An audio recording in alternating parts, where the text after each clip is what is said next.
E também tá Eu normal. também. Só pra mim, não. Ai, que ódio. Sai e entra de novo, Carol, porque às vezes é só um bug. Tá, vou sair. E aceitar o Ítalo, Nathalie. Vocês podem aceitar também ou só eu? Porque como eu tô na apresentação, aí eu vou ter que ficar saindo e entrando. Só você, prof. Não Ah, tá eu apare- acho que tem a opção da gente aceitar também, porque aparece pra gente aceitar. Professor, se tiver alguém para aceitar, eu saio aceitando o pessoal, viu? Que tem a opção aqui. Falando de, por exemplo, Lincoln, aceitar ou não. Aí se tiver, eu já vou aceitando. Se for Tá, possível. mas o Ítalo não tá aparecendo pra mim não aqui. Pra aceitar ele não. Apareceu a Najara agora. Por exemplo, a Najara. Aí pronto. Admitir. Pronto, aí você pode ir aceitando aí, né? Seja Mas- eu ou alguma outra pessoa. Isso. Mas eu tô conseguindo ver direitinho aqui também a foto. O slide, no caso. Certo. Certo, então vamos lá. Quais são as vias de entrada do rim aqui? Quais são as portas de entrada Artéria, né? dele? Oi? Artéria, né? A artéria renal, né? Então, o aporte sanguíneo chega aqui pela artéria renal. Quais são as portas de saída? Veia e pelve. Veia e pélvico. Então, quando eu quiser quantificar alguma coisa utilizando o rim como parâmetro, eu tenho que levar em consideração aquilo que entra e aquilo que sai por essas duas portas, certo? Então, um parâmetro que a gente vai utilizar lá na frente é a creatinina. Então, a creatinina a gente tem que levar em consideração essas três portas, a de entrada e as duas de saída, a veia renal e a pelve também. Aqui está a unidade morfofuncional do rim, que é o néfron, né? Então, o que é que a gente tem no néfron aqui? Essa primeira parte aqui nós temos o glomérulo. Qual é a função do glomérulo aqui? Para que serve esse trem aqui? Filtração. Hã? Receber o sangue, filtrar. Filtração Filtração. glomerular. Filtração. Filtrar, né? Então, ó, aqui algumas coisas que estão nesses capilares vão para esse espaço aqui, né? Que é o espaço onde é formada a urina, certo? Passou pelo glomérulo lá, então aqui é um filtro, né? Igual como se você fosse fazer café.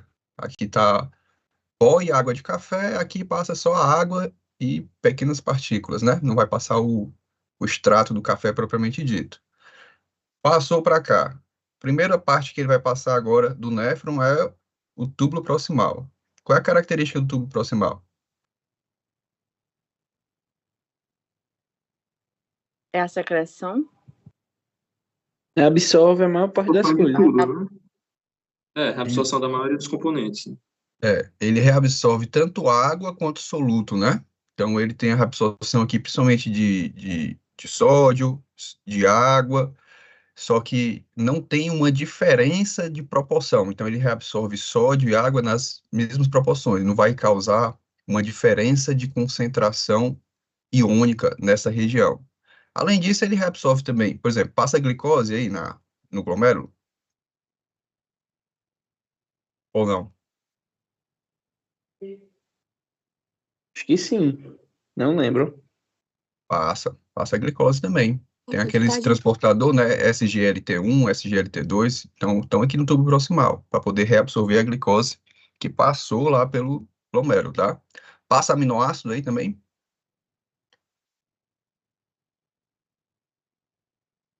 Ou não? Creio que sim também. Passa aminoácido também é reabsorvido. Passa proteína aí?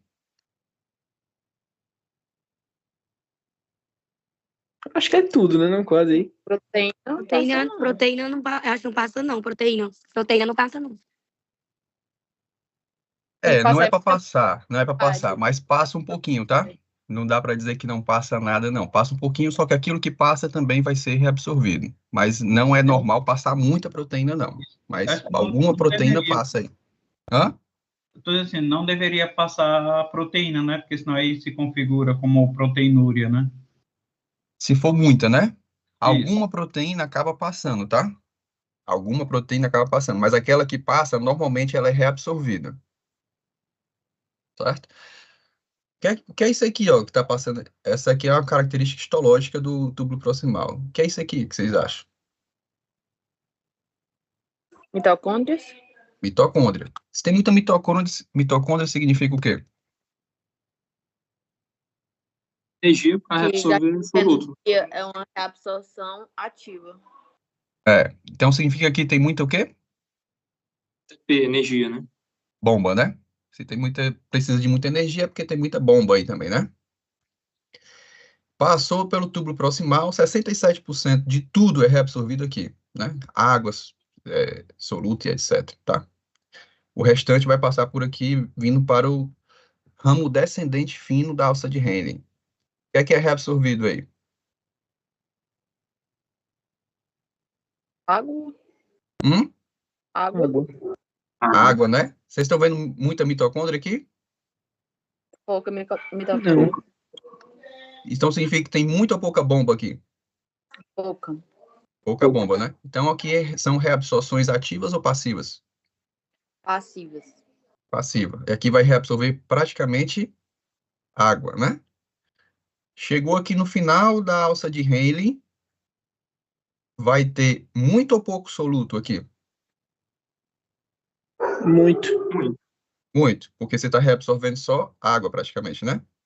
Então agora no ramo ascendente fino vai ter reabsorção de soluto. Aí eu pergunto, de forma ativa ou passiva? Ativa. Passiva. Tem muita ou pouca mitocôndria Passiva. aqui? Pouca mitocôndria. Pouca mitocôndria, Passiva. né? Então é forma passiva. Chegou aqui no ramo espesso da alça de Henle, vai ter reabsorção de quê? Soluto. De forma ativa ou passiva? Ativa. Ativa. Cheio de mitocôndrias aqui, né? E aqui a gente vai para o túbulo distal, também mitocôndrias, então tem também gasto energético, também reabsorção de soluto, mas começa a ter reabsorção de água também, tá? No ducto coletor. E no ducto coletor você pode refinar a quantidade de água que você vai reabsorver. Então você pode abrir canais, né? Aqueles canais de acoporina para reabsorver mais água, ou não abrir esses canais. Não significa que você vai fechar, mas simplesmente você não vai abrir, e assim você elimina mais água. Quem faz esse controle aí, normalmente é qual hormônio?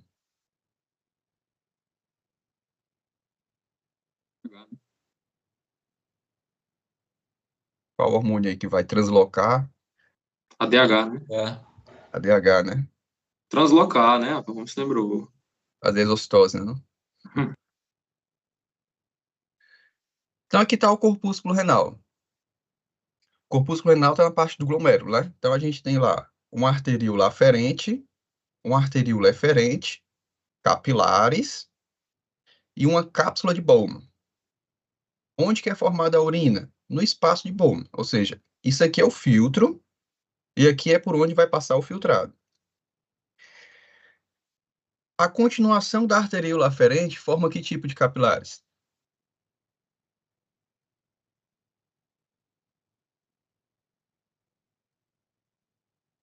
Dá para ver pela imagem. Fenestrados. Não, não é a característica dele. É qual o capilar que é formado? Glomerulares. Capilares glomerulares, né? Capilares glomerulares são formados. Depois, esses capilares vão formar uma arteríola eferente, que é a de saída. E a arteríola eferente vai formar outros capilares. Quais são? Peritubulares. Né? Peritubulares, né? Então, aqui você tem a arteríola aferente, vai formar os capilares glomerulares, depois você forma a arteríola eferente, e essa arteríola eferente vai passar com capilares ao longo do túbulo aqui, ó, entrelaçando o túbulo, que a gente chama de capilares peritubulares. Vocês sabem que tem dois tipos de néfron, né? Um néfron mais cortical e outro mais medular. Qual a diferença de um para o outro?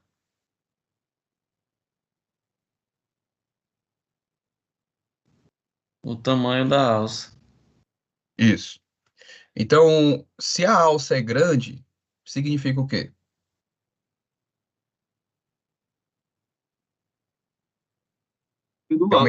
Que aumenta a capacidade de fazer o quê?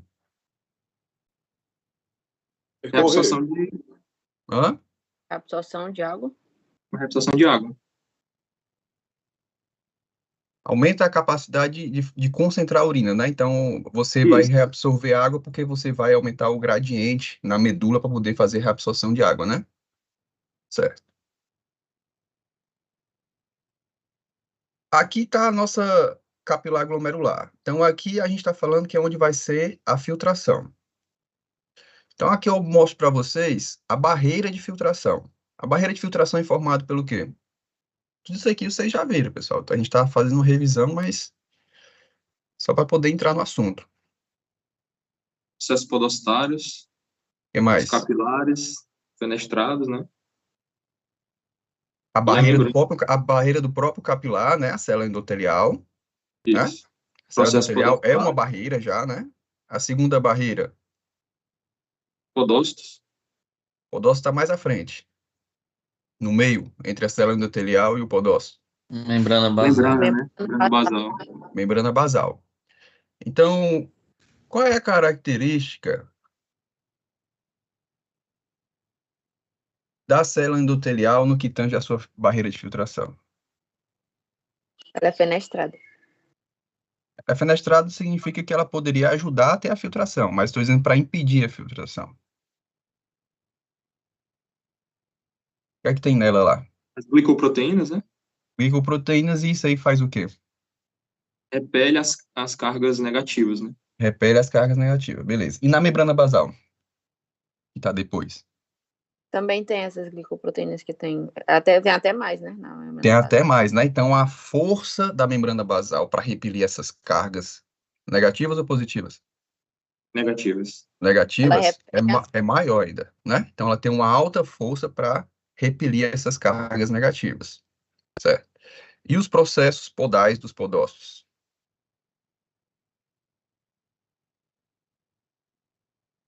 Moléculas grandes, né? Eles formam basicamente que barreiras físicas, né? Não são barreiras elétricas, mas barreiras físicas impedindo que algumas coisas com raio maior passem por elas, né? Então, aqui, por exemplo, ó, aqui a gente tem uma imagem de microscopia eletrônica, onde a gente tem os capilares aqui, as células endoteliais do capilar, perdão. Em seguida, você tem essa linha, que é a membrana basal, e na sequência você tem os processos podais dos podócitos, que são essas digitações aqui, ó. Então, qualquer coisa que seja maior do que o espaço que existe entre um processo podal e o outro não consegue passar. Concorda ou não? Faz sentido? faz. Faz tipo um entrelaçamento, né? Os processos podais. Oi? Esse faz tipo um entrelaçamento, né? Então os processos podais ficam um literalmente do lado do outro, com isso impedindo que coisas que são grandes passem por ali, né? Aqui tem uma imagem do lado de fora, né, por microscopia eletrônica também. Então, o que é que a gente vê pelo lado de fora dos capilares? Processos podais. Processos podais, tá aqui, ó, tá vendo as digitações deles aqui, né? Ó. E do lado de dentro dos capilares, você vê aqui as células endoteliais, tá? Aqui tá os processos podais. Então, o que é que eu teria bem aqui nessa parte aqui, ó?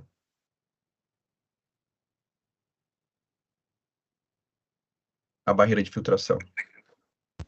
Endotélio.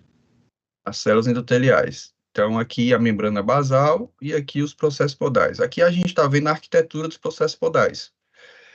Eles são conectados, um processo podal com outro processo podal, por várias proteínas. Então, você tem aqui, para citar, né, a podocitina e a nefrina, são umas que são das mais relevantes para fazer essa comunicação de um processo podal com outro processo podal.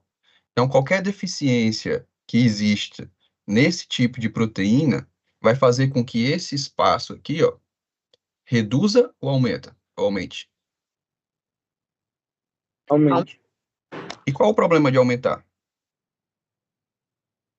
Filtra menos. Vai diminuir a filtração. Aí vai passar Aí mais passa substâncias coisas que não maiores deveria também. passar. Vai passar coisas maiores, né? que não deveriam estar passando, vão estar passando, certo? Então, quais são os componentes da barreira de filtração glomerular? São 3. Endotélio, a membrana basal e os podócitos. Padrão, pedaço. Certo. O que é que a gente está vendo aqui, ó? A gente está vendo dextranos, tá? Isso aqui são substâncias vendidas comercialmente, são utilizadas na pesquisa. O que é que eles pegaram aqui? Eles pegaram 3 tipos de dextrano. Um dextrano poliânico, um dextrano neutro e um dextrano policatiônico. E viram o raio molecular e a capacidade de filtração. O que é que a gente pode observar com essa ilustração aqui? Vamos supor, uma proteína que tenha um raio efetivo de 30, ela pode passar pela barreira de filtração? Depende, se ela tiver carga positiva, ela tem mais facilidade ou então não tiver carga, ela tem mais facilidade de passar. Agora, se ela tiver carga negativa, ela vai ser repelida. Exatamente. Então, o raio em si tem um papel na filtração? Sim. Mas é o único fator determinante para a filtração? Não. Porque você também tem o fator de cargas, né? Então, você pega aqui, traçar uma linha daqui para cá, ó. Todas as proteínas têm o mesmo tamanho aqui, ó. Todas têm um tamanho de 30. Só que se ela tiver carga negativa, ela não está conseguindo passar. Se ela for neutra, ela consegue passar. E se ela for positiva, consegue passar com mais facilidade ainda. Onde que elas não conseguiriam passar? Se elas tivessem um raio acima de 45. Aqui nenhuma proteína está conseguindo passar, né? Aqui é outra ilustração mostrando a mesma coisa, ó. Vê o raio molecular efetivo e a capacidade de filtração. Numa situação normal e numa situação onde você tem perdas de cargas negativas da barreira de filtração. Então, essa proteína aqui, desse tamanho, não era para estar, quer dizer, de 30, né? Não era para estar conseguindo passar, mas se você perder a capacidade da barreira de filtração de repelir cargas, essa mesma proteína que não conseguia passar anteriormente, vai conseguir passar. Por que eu estou batendo essa tecla aqui? Porque existem muitas patologias que afetam justamente a membrana basal. E a membrana basal tem uma alta capacidade de repelir cargas positivas ou negativas. Negativas. Negativo. Então, agora, por exemplo, a albumina consegue passar com facilidade numa barreira de filtração? Não. Não. Eu vou dizer aqui, o raio da albumina está mais ou menos aqui, em 30. Por isso que eu estou usando esse 30, tá? 30, 35, mais ou menos. Ela consegue passar com facilidade? Não. Não, né? Mas se eu tiver um comprometimento da membrana basal, o que é que acontece? Ela vai conseguir passar. Passa. Pode passar, ela vai Pode passar. passar. Pode passar. Outra coisa, lembra dos processos podais? Se esses processos podais estiverem mais alargados, isso vai fazer com que a proteína seja mais fácil ou mais difícil passar? Mais Mais fácil. fácil. Porque, ó, vamos dizer que a membrana basal esteja intacta, não aconteceu nada com ela. Ela está lá perfeita, funcionando perfeito. Mas se os processos podais estivessem alargados, qual seria o cenário aí? Mas, tipo assim, como a membrana basal ela é antes dos processos podais, ele vai repelir, né? Não a bombina. Vamos olhar para esse gráfico aqui, ó. Eu tenho 2 fatores, carga negativa e tamanho. Ela está conseguindo repelir uma proteína com um tamanho de 15, mais ou menos, de 20?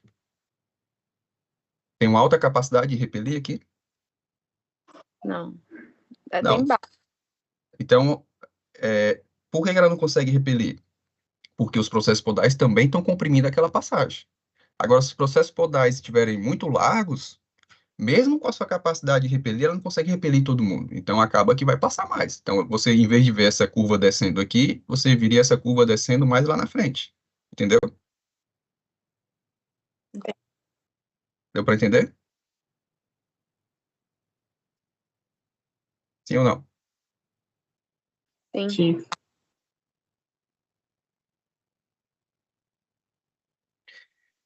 Aqui a gente também tem as células mesangiais. Então, lá no glomérulo, né? Você tem aqui os capilares glomerulares. Aqui eles, essas bolas aqui são os capilares, né?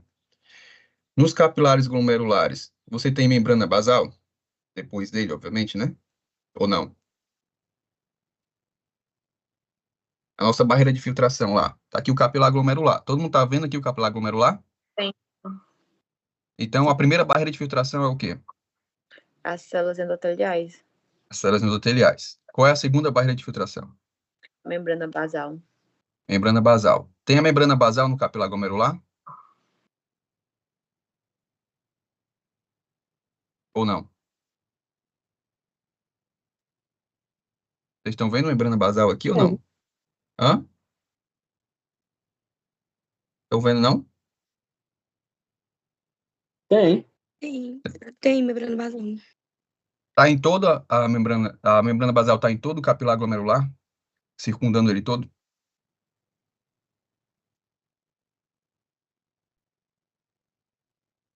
Ou não? Não. Hã? Não. Não, né? Onde é que não tá passando aí? É aqui, é? Ou aqui também? É isso ou não?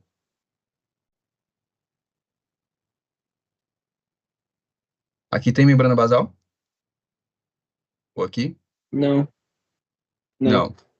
Então, esse ponto que conecta vários capilares glomerulares são ricos em células mesangiais, que são essas células que estão aqui. Essas células, elas são muito parecidas com o músculo liso. Então, elas conseguem contrair, elas conseguem impactar nesse tamanho de área, como elas também, quando tem um processo inflamatório, elas conseguem liberar citocinas e também têm capacidade proliferativa. Elas se proliferam. Igual um músculo liso lá, lembra quando a gente estudou a aterosclerose, que você tinha lá fatores de crescimento que eram liberados e que levavam à proliferação das células do músculo liso por macrófagos e por plaquetas ativadas? Lembra disso? Sim. Então, a mesma coisa aqui, quando você tem processos inflamatórios, essas células mesangiais, elas conseguem se proliferar também. Se elas se proliferarem, isso aqui vai começar a ocupar o lúmen dessas estruturas, certo?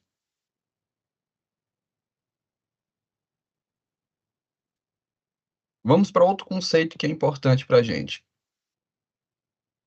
que é a taxa de filtração glomerular, ou a intensidade de filtração glomerular.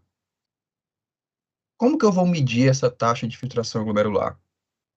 Normalmente se utiliza creatinina. Quem sabe explicar por que a creatinina é um bom parâmetro para se estudar a intensidade de filtração glomerular? Vai, Ítalo, explica aí. Porque ela é quase toda reabsorvida e só um pouquinho secretada, né? Não é o composto ideal, mas foi mal, é o contrário, né? Ela vai sair quase toda na urina. O ideal seria usar a inulina, mas ela vai ter um pouco de reabsorção, um pouco de secreção, vai alterar um pouco o valor, mas quase todo vai ser, o que é filtrado vai ser excretado. Mas eu não concordo que ela não é um bom parâmetro, tá? Porque o fato de você ter um pouco de secreção ou da creatinina ou um pouco de reabsorção, a própria máquina que faz a detecção tem um erro. Esse Tem erro 10%, né? de 10%. Então, um erro anula o outro erro. Então, você tem uma baliza perfeita ali, certo? Então, a creatinina, ela acaba sendo bom, porque, em tese, a gente pode considerar que ela não é reabsorvida nem secretada pelo néfron. Então, se ela não é, mesmo que seja pouca, como o Ito falou, né? A gente vai considerar que não seja. O que é que a gente pode pegar aqui, ó? A creatinina está chegando. Está no metabolismo proteico ali das células musculares, né? Então, isso acaba liberando creatinina. A creatinina sérica, ou seja, que vem na corrente sanguínea, vai entrar. Ela entra por onde? No rim. Arterial aferente. No rim. Não é no néfron, não, no rim. Artéria renal. Artéria renal. Entrou na artéria renal, vai passar pelos néfrons. Tudo que entra na artéria renal é filtrado?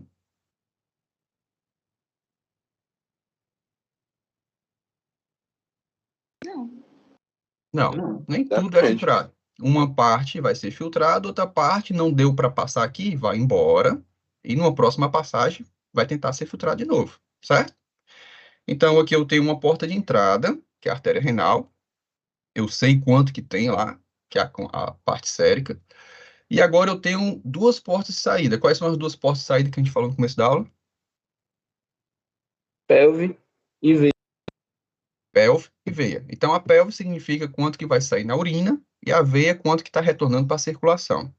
Então, eu tenho esses três parâmetros, eu posso calcular o clearance, né, da creatinina, para me saber qual é a depuração dela, quanto que dela está indo para embora na urina. Tá.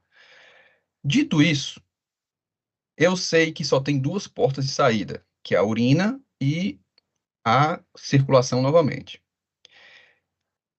Vamos lá. Se a creatinina está começando a aumentar, tipo, porque isso aqui você precisaria fazer um cálculo e precisaria pegar amostras sanguíneas e amostras de urina para poder fazer esse cálculo, concorda? Para poder você fazer a equação? Ou vocês não estão acompanhando aqui? Como é, Sim, Vitor? concordo, Repete, por professor. favor. De novo, professor. Tá, para eu poder fazer uma equação e saber quanto de creatinina que eu estou perdendo, que é você fazer a depuração é o quanto que você está excretando, né, colocando para fora de uma substância. No caso aqui, a substância é a creatinina. Para eu poder fazer esse cálculo, por exemplo, se aparecer lá, excreção de creatinina de 10, aí você não pode falar, a minha taxa de excreção é de 10. Para você saber a sua taxa de excreção, você tem que saber quanto que você tinha antes, né? Que aí você vai dizer de forma proporcional. Então, eu estou excretando 20%, 30%, então eu tenho que saber de forma proporcional quanto que eu estou excretando alguma coisa. Eu saber só o que está saindo não é um parâmetro para mim, certo? Então, para mim saber essa equação, eu preciso saber quanto que tem na corrente sanguínea, então eu preciso medir a creatinina sérica, e quanto que está sendo indo embora pela urina. E aí eu vou fazer a relação. Eu tinha X na corrente sanguínea e tem Y na urina, então eu estou tendo uma depuração de Z. Entendeu? Entenderam? Só que existe uma maneira mais simples de você calcular essa taxa de filtração glomerular.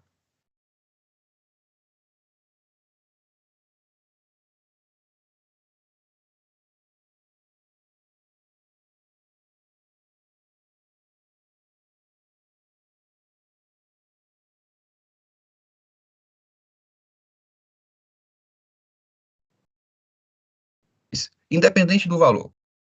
Pode ser qualquer valor aqui, certo?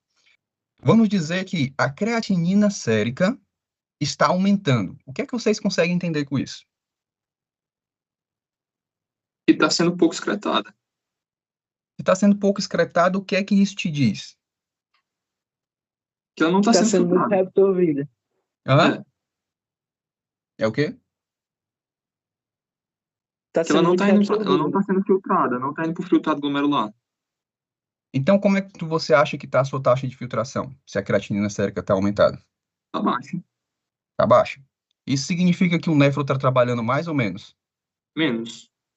Então, isso pode ser um problema ou não? Pode. Pode, não pode? Se você Uhum. considerar uma insuficiência renal, significaria o quê? Qual é a principal função do rim aí? Filtração, né? Hã? Ele está sendo Filtração. competente. Não é filtrar? Isso. Se ele está deixando de filtrar, ele está parando suas funções. É a única função do rim? A única função do rim é fazer isso? Não. Então, qual seria outra função do rim, já que você está dizendo que não? Regular a pressão arterial. Regula a pressão arterial, o que mais? Libera EPO, né? Eritropoetina. Libera eritropoetina, o que mais?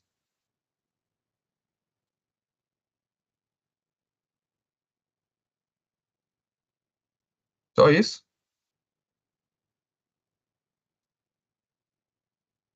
Faz regulação ácido básico ou não?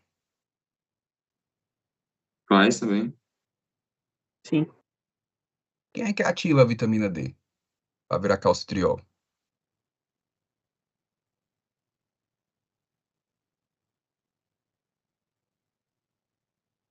Quem é que O faz rim? isso?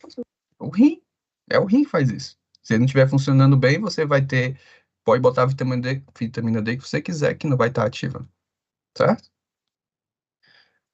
Então vamos lá. O que é que esse gráfico está nos mostrando aí agora?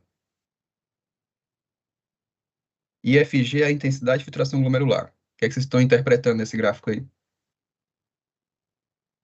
À medida que aumenta a taxa de filtração glomerular, a creatina sérica cai, diminui, né? Certo. Agora faça a interpretação ao contrário agora, para você poder fazer diagnóstico.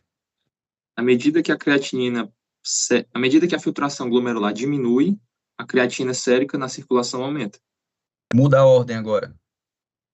À medida que a creatina plasmática ou sérica aumenta, a taxa de filtração diminui. Exato. Aí é que está o ponto. Quando você tem aumento de creatinina sérica, e aí é fácil você fazer essa dosagem, quando você tem aumento de creatinina sérica, significa que a taxa de filtração glomerular está reduzindo. Isso é um indicativo de perda de função renal. Você pode avaliar a eritropoetina, você pode avaliar calcitriol, você pode avaliar um bocado de coisa, mas parâmetro X para você avaliar função renal, função, é a creatinina. Para você poder, porque ele é muito fácil o acesso e é muito preciso no que tange dependendo dos níveis que, porque assim, uma taxa de filtração normal, ela fica ali 120, mais ou menos, mililitros por minuto, né? Dependendo se é sexo masculino, feminino, tem algumas circunstâncias. Quando ela vai caindo aqui para mais ou menos 80, a próximo de 60, pode acontecer em eventos pontuais, ou então um indivíduo que ele só tem um rim, né? A tendência é que a taxa de filtração dele caia também, certo? Agora, quando ele chega aqui abaixo de 60, principalmente quando está abaixo de 20, significa que o rim praticamente não está filtrando. Alguns autores consideram insuficiência renal crônica terminal, né? Normalmente quando você está abaixo de 15. Abaixo de 15 você perdeu praticamente a função renal. Ele não tem mais função. Então, a taxa de filtração muito baixa significa que o que estaria elevado aqui? Muito. Creatinina, né? Creatinina, certo. Então, você tem uma relação inversa de performance por creatinina, né? Quando você aumenta a creatinina, a performance renal cai, ou a taxa de filtração glomerular cai. Ficou claro esse conceito aí? Sim. E Vitor, repete só como é que sabe se é uma insuficiência renal aguda ou crônica, olhando esse marcador aí. A aguda, normalmente, depende do que está gerando a insuficiência renal, né? A aguda, porque você tem fatores primários e fatores secundários, a gente ainda vai chegar lá, tá? Mas, normalmente, quando você tem uma insuficiência renal crônica, a taxa de filtração glomerular é muito baixa, porque quando você tem uma insuficiência renal aguda, você tem um comprometimento de alguns néfrons, só que é de forma muito rápida, não dá tempo de adaptar-se.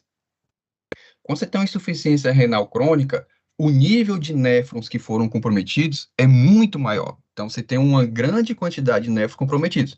Só que as manifestações demoram um pouco mais para acontecer, porque tem uma adaptação morfofuncional do néfron.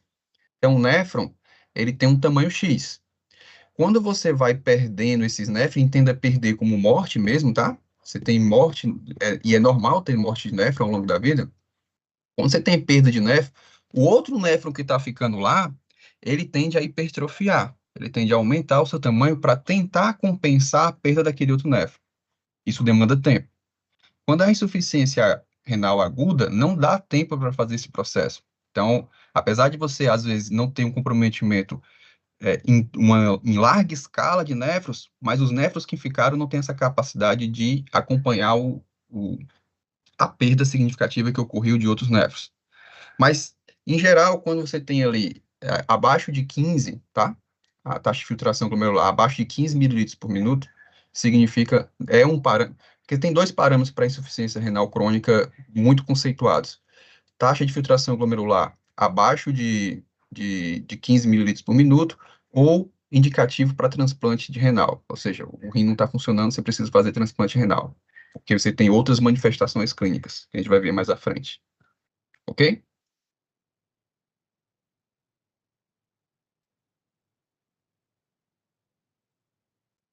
Aqui está a nossa filtração glomerular.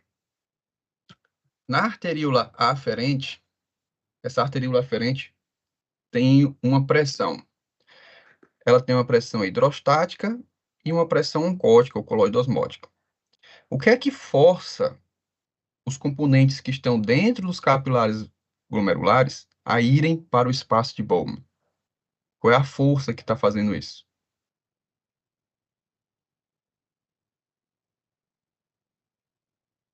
Qual é a força que está fazendo a transição do que está aqui vir para cá? Estática, né? Oi? Hidrostática, né? Pressão hidrostática. Quando você tem uma pressão hidrostática que está fazendo essa passagem, e vai fazer a passagem de muita água também, né? O que é que vai ficar aqui nos capilares glomerulares e que não tem tanto aqui no espaço de Bowman? Proteína. Albumina, né? Proteína, albumina, né? Isso aí cria uma pressão o quê? Oncótica, né? Oncótico. E qual é a função dessa pressão oncótica aqui? É de manter a água nos De não deixar ela sair. capilares. Ela vai fazer com que a tendência de que alguma água queira retornar para cá também. Assim? E assim você sai pela arteríola eferente. Deixa eu só tentar entender uma coisa aqui. Se eu fizer uma compressão aqui, ó, na arteríola aferente, se eu apertar ela, a minha taxa de filtração aumenta ou diminui?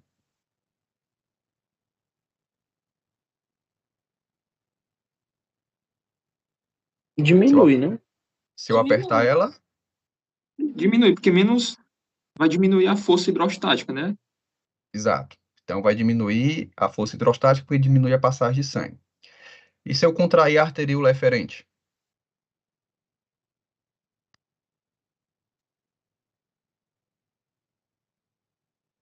Diminui também, né? Se eu não contrair a arteríola aferente, mas contrair a eferente, vai fazer o quê? Vai aumentar a filtração. Aumenta. Aumenta. Aumenta. Diminuir a Menos saída. sangue vai estar indo embora. Por que aumenta a filtração? Vai diminuir a saída. E isso faz o quê? Se diminuir a saída? Aumentar a filtração glomerular. Foca ali e fica tudo retido nos capilares glomerulares. Aumenta que tipo de pressão? A hidrostática, você não está alterando proteína. Pressão hidrostática, né? Isso vai favorecer ao aumento de transição do compartimento A para o compartimento B, no caso dos capilares para a cápsula de Bowman, certo? Me diga aí um hormônio que contrai a arteríola aferente. Noradrenalina. Hum? Noradrenalina. Tá. Certo. Outro. Angiotensina. Certo. Agora me diga um que dilate a arteríola aferente. Óxido nítrico, né? Óxido nítrico. Certo. Agora me diga um que dilate a arteríola aferente e contrai a eferente.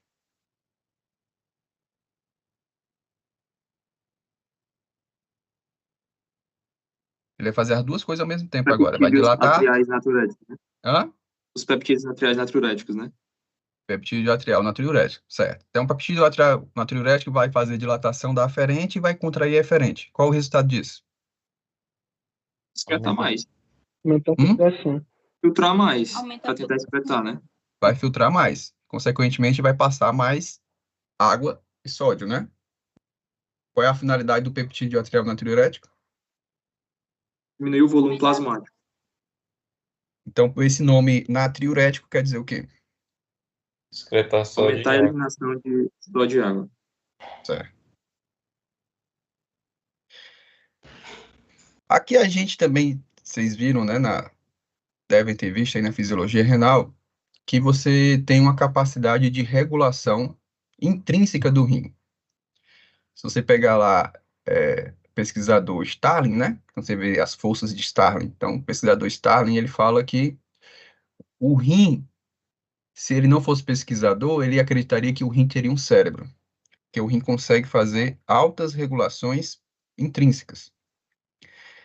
Me diga aí como funciona aqui o papel do rim quando chega muito volume na arteríola aferente. O que é que vai acontecer?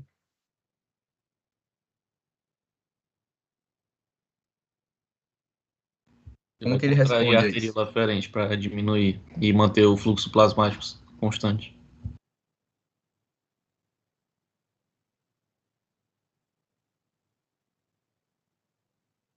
Como que você faz para tentar, você não vai manter, mas você vai tentar manter a taxa de filtração mais ou menos constante?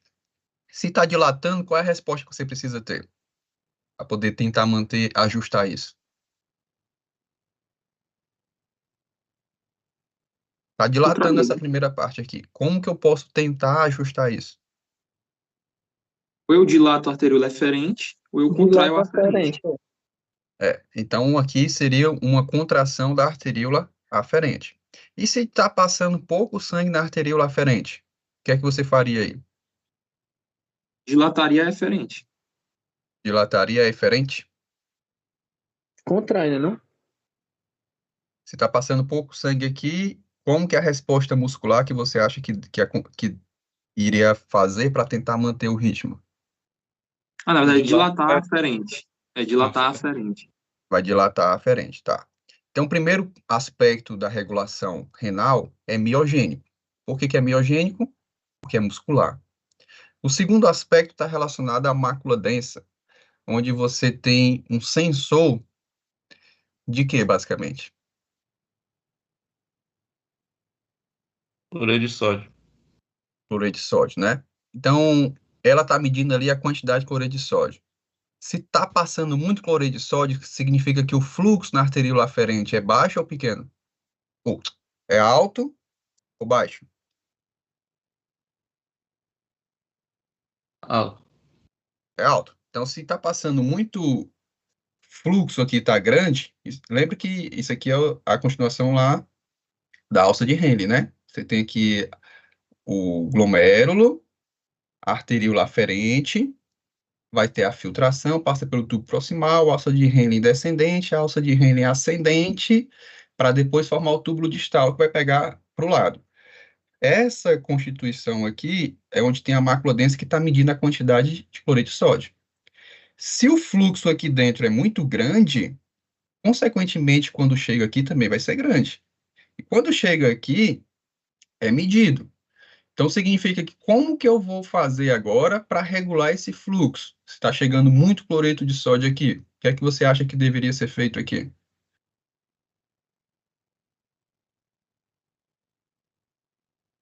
A chegada exagerada de cloreto de sódio vai estimular a liberação de renina.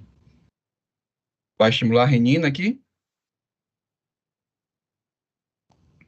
Vai impedir a liberação de renina para poder controlar a pressão arterial, final. Vai diminuir renina, né, e vai estimular a contração muscular. Vamos ver como isso funciona aqui, olhando de dentro. Aqui é o líquido tubular, né? Então, vamos dizer que aqui em cima tem a arteríola aferente, passou pelo glomérulo, então a arteríola aferente está dilatada, porque está chegando um fluxo muito grande. Então, muito fluxo está chegando ali. Isso está passando pelo glomérulo, o glomérulo vai estar filtrando, esse filtrado vai ter mais ou menos água e sódio?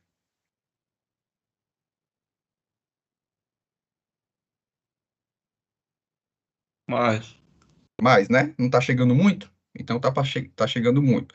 Quando chega lá na alça de Henle ascendente, próximo ao túbulo distal, você vai ter a recaptação de cloreto de sódio e potássio, né? A bomba de sódio, cloreto e potássio.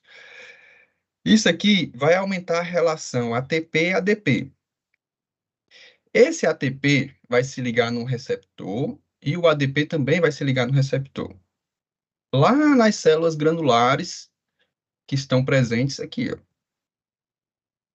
Certo? Ó, células granulares produtoras de renina. Então, aqui você tem células granulares e aqui você tem células do músculo liso. uma próxima à outra. Isso vai fazer com que aumente a quantidade de cálcio, liberação de cálcio no músculo liso. Quando eu aumento o cálcio, o que acontece com o meu músculo? A maioria das vezes contrai, né? O músculo vai contrair, não vai? Quando você aumenta cálcio, porque o cálcio é um fator determinante para ter contração muscular, que é o que vocês falaram aqui, ó. Quando essa arteríola dilata muito, a resposta miogênica vai ser contração. Mas eu tenho uma outra resposta aqui. A própria quantidade de cloreto de sódio está estimulando a liberação de cálcio dentro da célula muscular. Essa quantidade de cálcio vai fazer com que também tenha contração muscular. Então, eu tenho dois fatores aqui estimulando a contração muscular dessa arteríola eferente, porque eu quero diminuir o fluxo, porque está chegando muito fluxo. Entendeu? Repete, professor, por favor. E, ó, deixa eu ver se eu mudo aqui o computador.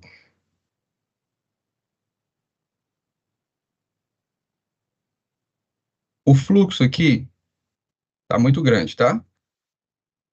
Isso aqui acaba dilatando a arteríola aferente. Como dilata, a resposta miogênica vai fazer contração para poder voltar a ter o fluxo normal. Só que tem outro aspecto aqui. Como aqui tem um fluxo elevado, está passando muito NaCl. Isso chega aqui no túbulo, próximo ao túbulo distal, mas na realidade faz mais parte ainda da alça de Henle, onde tem sensores aqui da mácula densa, certo? Ele vai detectar que existe uma alta concentração de NaCl chegando. Não tinha NaCl passando aqui, ó. Então, o NaCl vai chegar aqui também. Isso vai ser detectado aqui. Quando é detectado aqui, vai fazer a transição para a liberação de ATP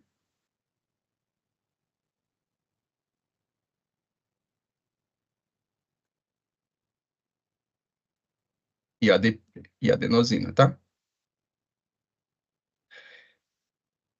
Isso vai se ligar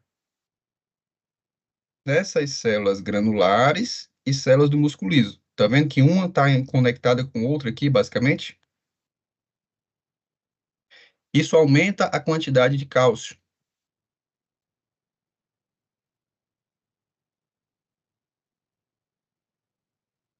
O que é que o cálcio faz para ter pró ou anti-contração? Pró.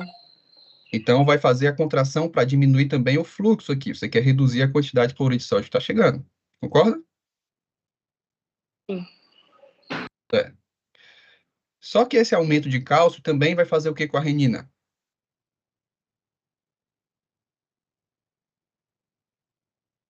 Diminuir, né? Vai diminuir a renina. Então, você vai ter menos renina. Ok? Lembra qual é o papel da renina?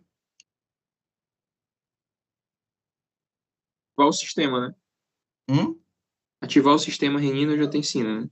Exatamente. A renina é quem vai começar o processo para renina, angiotensina, aldosterona, né? Então, aqui, nessas circunstâncias, eu vou ter mais renina sendo secretada ou menos renina sendo secretada se eu tenho um alto fluxo chegando no rim? Menos. Menos. Agora, vamos inverter. Agora, essa arteríola aferente, ela está chegando pouco sangue. Por que está chegando pouco sangue? Não sei. Sei lá, o paciente teve um acidente com moto e nesse acidente de moto ele teve uma lesão numa artéria e essa lesão na artéria levou a uma perda de sangue aguda, isso levou a um quadro hemorrágico. Então ele vai ter mais ou menos sangue dentro do sistema vascular. Menos. Então vai chegar mais ou menos volume aqui na arteríola aferente. Menos. Então chegou menos volume. Significa que chegou mais ou menos NaCl agora. Menos. Menos NaCl, né? Beleza. O que é que vai acontecer aqui agora? Tá chegando mais ou menos em NaCl aqui que vocês falaram para mim? Menos. Menos. Você vai aumentar ATP e ADP? Ou não? Não. Então você vai ter liberação de cálcio? Não. Se eu não vou ter liberação de cálcio, eu vou ter uma resposta para ter contração muscular? Não. Não. Mas, né? Eu não tenho só a resposta miogênica lá. Mas, o que é que vai acontecer com o meu nível de renina? Vou aumentar. Então, se eu vai aumentar o que no final das contas? Sistema A pressão? angiotensina A pressão? Vai aumentar o sistema renina, angiotensina, aldosterona. Voltemos para cá de novo. Eu tenho receptores de angiotensina aqui e aqui. Qual desses dois é mais sensível? Esse. Então, se você tiver pouca angiotensina 2, você tende a ter uma contração um pouquinho maior na arteríola eferente comparada à arteríola aferente. O que é bom, porque, querendo ou não, você cria uma pressão hidrostática um pouco maior para poder ter filtração. Isso numa situação normal. Numa situação normal, você tem angiotensina circulando na corrente sanguínea? Tem. Mas numa situação normal, eu tenho muita ou pouca angiotensina aí? Pouca. Pouca. Mas se eu tenho pouca angiotensina, a arteríola eferente está respondendo mais a ela, o que vai fazer compressão dessa parte aqui, ó. E não vai fazer tanta compressão nessa parte aqui, numa situação normal, tá? Então, isso aqui vai fazer com que a arteríola eferente esteja um pouquinho mais dilatada e a arteríola eferente um pouquinho mais comprimida. Isso aqui aumenta que tipo de pressão para mim, que é bom para filtração? Prostática. Pressão hidrostática. Agora a gente colocou uma situação no quadro hemorrágico. Como é que estão os níveis de angiotensina aí? Ou tá alto ou baixo? Ou tá alto, não é? Como tá alto, essa arteríola eferente agora também vai estar muito responsiva à angiotensina. O que é que vai acontecer agora?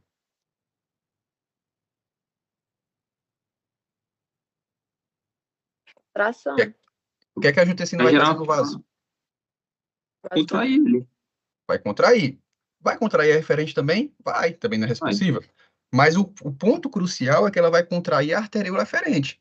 A resposta com baixo volume não era para ter dilatação da arteríola eferente, para poder manter o fluxo? Não era assim que a gente tinha combinado? Se tem pouco, você dilata, se tem muito, você comprime, não era assim? Era. Só que o que está acontecendo agora?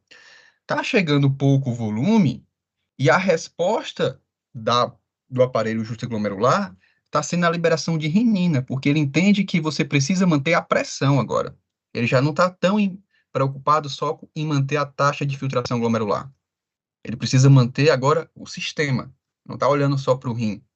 Então, dentro de um quadro hemorrágico, se for uma hemorragia um pouco mais forte, praticamente um dos primeiros órgãos a passar por consequências disso, ou seja, sofrer com isso, seria o rim. Então, um paciente que sofreu algum traumatismo, que tem muitos, né?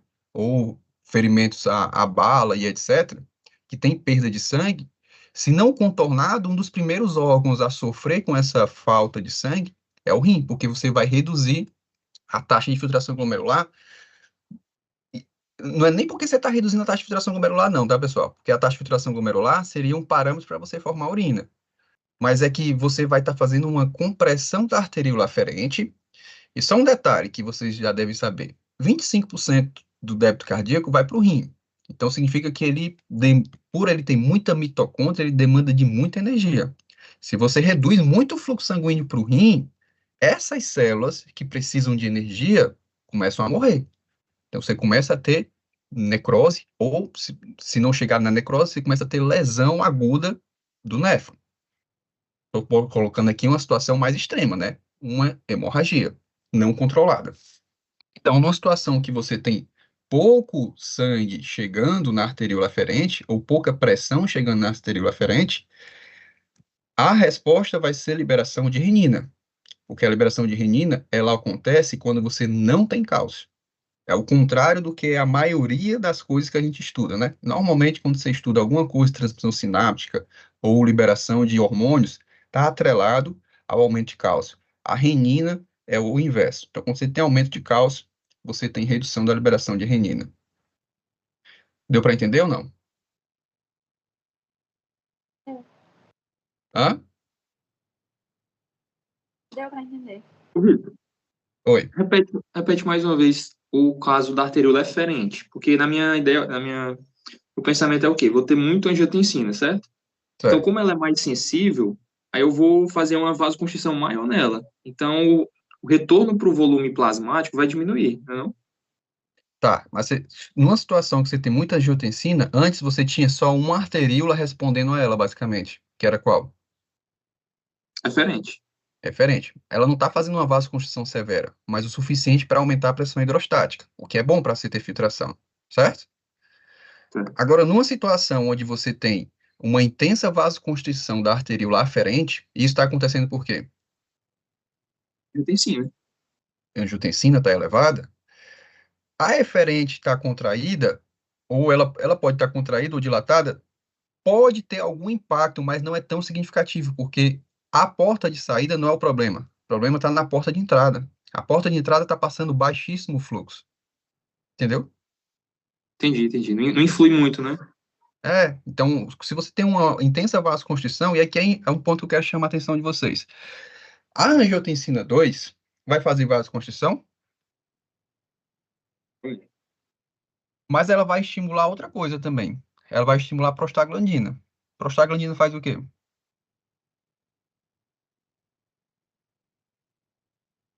Vasodilatador, né? Vasodilatação, né? Faz muita coisa, Vasodilatação. né? E uma dessas é vasodilatação. Vasodilatação, né? Faz sentido? Não. Aparentemente não. Mas o que é que ela está querendo fazer aqui? É como se ela estivesse falando o seguinte: me chamaram e o meu papel agora vai ser tentar fechar esse negócio aqui, fazer uma vasoconstrição severa. Eu vou liberar a prostaglandina como um modelo protetivo. Então, a prostaglandina é para evitar que você feche literalmente esse vaso. Então, ela cria uma barreira para que a sua resposta não seja tão descompensada ou tão desproporcional. Entende? Seria, Criar, né? seria que nem aquele mecanismo lá do glucagon estimular a insulina. Isso, né? É um Então, negócio que aqui, na teoria não faz sentido no início. então, aqui, na realidade, você vai ter uma resposta muito aguda da angiotensina. Essa resposta não dá para frear muito, ela vai com tudo, ela vai com os dois pés, como o pessoal fala, só que ela sabe que vai assim, então ela libera prostaglandina. A finalidade de ela liberar prostaglandina é evitar que essa vasoconstrição seja severa ao ponto de interromper o fluxo sanguíneo, porque se eu interromper muito o fluxo sanguíneo, o que acontece com essas células que dependem de energia? Vou morrer, né? Vão morrer, ou no mínimo vão se lesionar, certo? Vão passar por hipóxia e vão lesionar, e aí pode necrosar, né? Então, ela é uma medida protetiva. E aí você resolve, você não, né? A pessoa já tem uma tendência a ter problema renal, e ela começa a fazer uso de anti-inflamatórios. Qual é a consequência aí? Vai reduzir prostaglandina, então a Sim, vasodilatação vai ser comprometida, a lesão renal vai aumentar, né? isso. Independente da angiotensina, tá? Porque a prostaglandina está sendo constantemente liberada, assim como a angiotensina. Não existe o zero aqui, né? Mas você está bloqueando um. Você está bloqueando a prostaglandina. A tendência é você ter mais constrição ou menos constrição da arteríola aferente. Mais constrição. Mais constrição. E se eu tiver mais constrição, o que é que acontece aí no paciente que já é suscetível a ter lesão renal? Propensão, né? Você aumenta o risco, né, de ele desenvolver mais lesão renal por conta do anti-inflamatório que ele está utilizando. Entenderam a lógica que tem aqui por trás? Professor, pode repetir, por gentileza? Oi?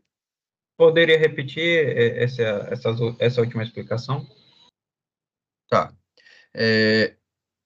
Existem pessoas que, por exemplo, só o ato de envelhecer já leva a uma redução do número de néfron, tá? Mas, tirando isso, tem pessoas que têm um quadro mais propício a ter lesão renal, que normalmente são quem, né? Principalmente hipertensos e diabéticos. Em geral, eles têm uma tendência maior a ter problema renal. Aí a pessoa já tem uma tendência a ter problema renal e ela começa a fazer o uso, porque você não precisa de remédio para ir numa farmácia para comprar um anti-inflamatório. Então, você começa a fazer o uso, começou a sentir um incômodozinho na garganta, alguma coisa, você começa a fazer o uso indiscriminado de anti-inflamatórios. Qual é a consequência do uso desses anti-inflamatórios? Você vai aumentar ou reduzir aqui a prostaglandina?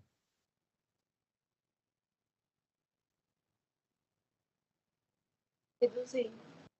E se eu reduzir a prostaglandina, qual era o papel da prostaglandina aqui na arteríola aferente? Renal, né? Fazer o quê? Proteção renal, vasodilatadora, né? Vasodilatação. Então, agora eu tirei esse papel. O que é que acontece com a minha arteríola aferente? Ela vai estar mais dilatada ou mais contraída?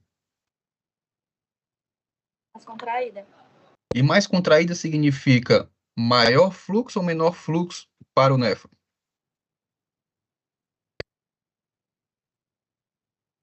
Menor.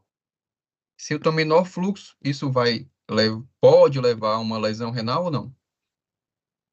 Yes. Sim, né? Sim. Entendeu? Professor, aí isso acontece a curto prazo, né? Tipo assim, depois o sistema ativar algum mecanismo compensatório, alguma coisa assim? Como assim? Entendi não. Essa contração, essa atuação da angiotensina contraindo a arteríola aferente. Depende. Enquanto permanecer o estímulo, por exemplo, você está num quadro hemorrágico, você vai permanecer a angiotensina no teto todo o tempo. Por quê? Não adianta só contrair. Tá perdendo volume. Se eu pegar um balão e eu fizer um furo nele, qualquer medida que eu fizer que não seja tampar o furo, continua caindo a pressão. Concorda? Entendi. Então, enquanto você não resolver o problema... Quer ver outro problema aqui? Eu ia botar lá para frente, mas a gente já pode adiantar. Sepse. Qual o problema da sepse aí? Que é um dos grandes problemas da sepse está relacionado a você ter um quadro mais suscetível a pegar sepse dentro do ambiente hospitalar, né? Que é essa infecção mais generalizada. Qual o problema da sepse aqui? Vasodilatação generalizada.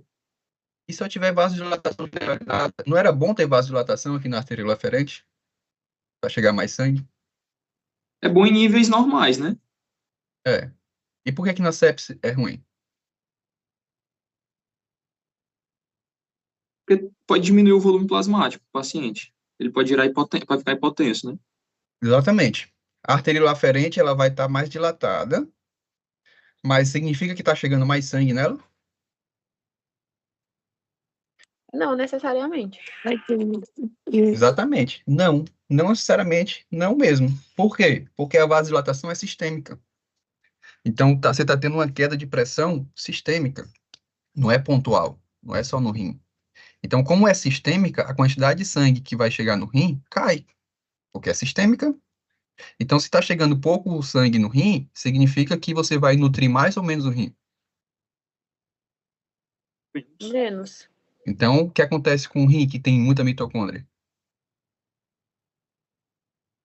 Lesão, né? Começa a lesionar. Além disso, a própria sepsis, né, tem liberação de toxinas que levam à lesão das células também.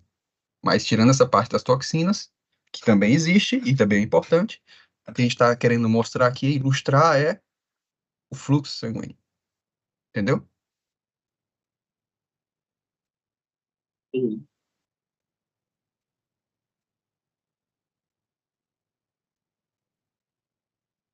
Então, ó, nem sabia que estava aqui, mas eu acho que é mais ou menos o que a gente falou até agora. Numa situação de hipotensão ou hipovolemia, pegando esse mesmo paciente que está no quadro hemorrágico, ou no sepsis também, né? O que acontece com a perfusão renal? Cai, não é isso? Isso aqui vai desencadear maior ou menor estiramento da arteríola aferente? Se eu tenho menos pressão nela chegando lá. Menor estiramento. Concorda? Se está chegando pouco sangue nela, ela está menos estirada. Lá na mácula densa, está chegando mais ou menos cloreto de sódio.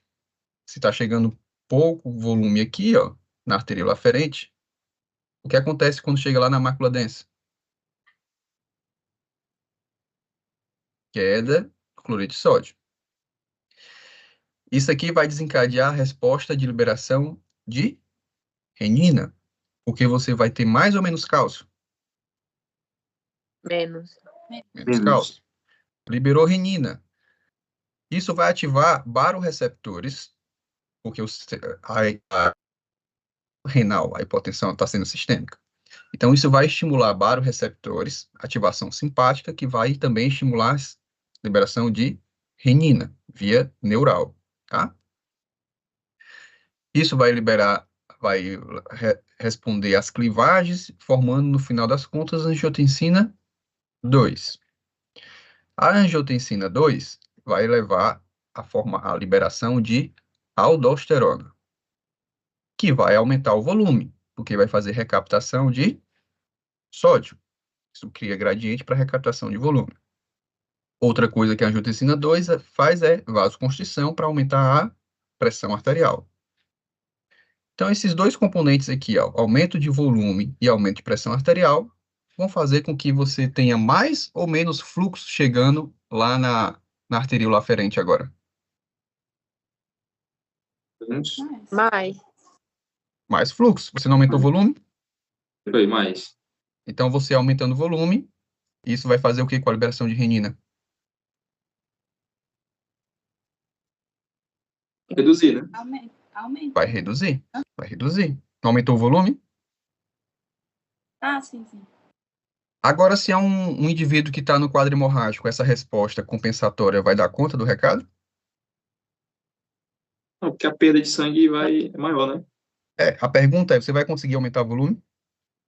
Não, Então, ou você vai conseguir reduzir renina? não. Então, a renina vai continuar? Atuando, né? E sendo liberado. Vai continuar sendo elevada. Consequentemente, os níveis de angiotensina e aldosterona também. Não é? Esse paciente precisa de quê quando chega na mão de vocês aí? Volume, né? Hã? Repor volume. Um médico. Precisa de volume, né? Então, ele precisa de volume e também estancar lá o sangramento.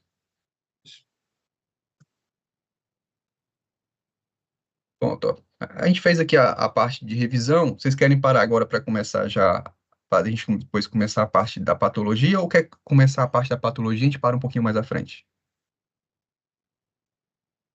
Vai começar logo. Começar logo? Pode ir logo, pode ir logo. Certo, então vamos lá. Então aqui a gente tem as glomerulonefrites. O que seria o problema principal que nós temos aqui? Você tem normalmente um distúrbio primário ou... Opa, passou aqui. Você tem normalmente um distúrbio primário ou secundário. Distúrbio primário é quando ele é concentrado, os seus problemas, no próprio glomérulo. E o distúrbio secundário é quando está associado a algum fenômeno que não esteja direcionado ao glomérulo. Então, vamos supor, uma diabetes, uma hipertensão, uma coisa, um lúpus, que é uma coisa sistêmica e que está comprometendo o glomérulo. Ou você pode ter um problema localizado no próprio glomérulo. Então, mecanismos imunes estão muito relacionados a essas glomerulonefrites. Então, aqui nós temos aqui as 3 camadas de barreira de filtração. Quais são? Os endoteliais, membrana. Células endoteliais, o que é que está no meio aqui? Membrana basal. Membrana basal, e o que é que tem mais aí em E os cima? podócitos. E os podócitos. Você pode ter 2 situações. A primeira, você tem muitos anticorpos que têm antígenos que se direcionam à membrana basal ou a qualquer fator da barreira de filtração, mas em geral está mais relacionado à membrana basal. Então, você pode ter algum antígeno que se direciona à membrana basal, e você pode ter anticorpos que vão transitar em direção onde estão esses antígenos. Com isso, você vai começar a formar esses imunocomplexos.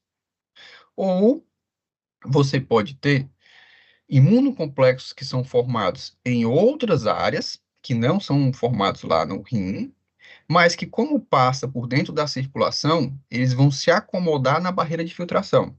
Então, na hora de que chega para filtrar, eles acabam ficando lá.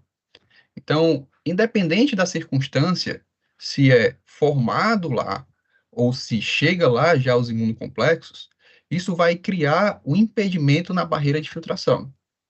Vai começar a ter um espaçamento da membrana basal, o que vai dificultar a filtração a princípio. Vai dificultar a filtração a princípio, certo? Vamos para as principais doenças glomerulares. Tem várias. A gente vai ficar aqui na síndrome nefrítica e na síndrome nefrótica.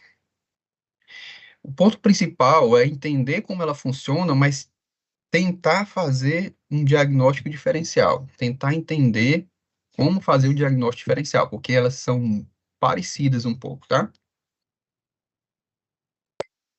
Começando aqui na síndrome nefrítica aguda. O que é que a gente pode observar aqui num glomérulo normal? Então, aqui a gente teria as capilar, né? Com essas células endoteliais, barreira de filtração, a membrana basal, os processos podais, e aqui em vermelho, aqui, você chegando lá, próximo também, células mesangiais. Numa glomerulonefrite aguda, nada mais é do que uma síndrome nefrítica, um processo inflamatório. Então, um processo inflamatório, o que é que você tem na inflamação?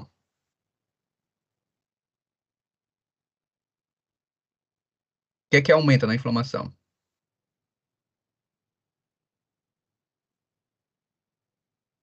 Neutrófilos. Então, você tem uma hipercelularidade, não tem? Na inflamação? Sim. Então, essa hipercelularidade vai comprometer aqui a filtração. Porque você tem um espaço físico sendo ocupado por outras células.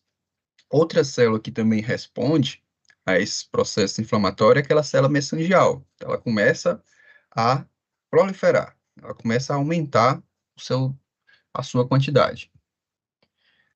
Então, aqui a gente tem agora um exemplo mais clássico. A gente tem uma glomerulonefrite pós-infecciosa aguda. Essa glomerulonefrite pós-infecciosa, ela é muito comum, principalmente em crianças.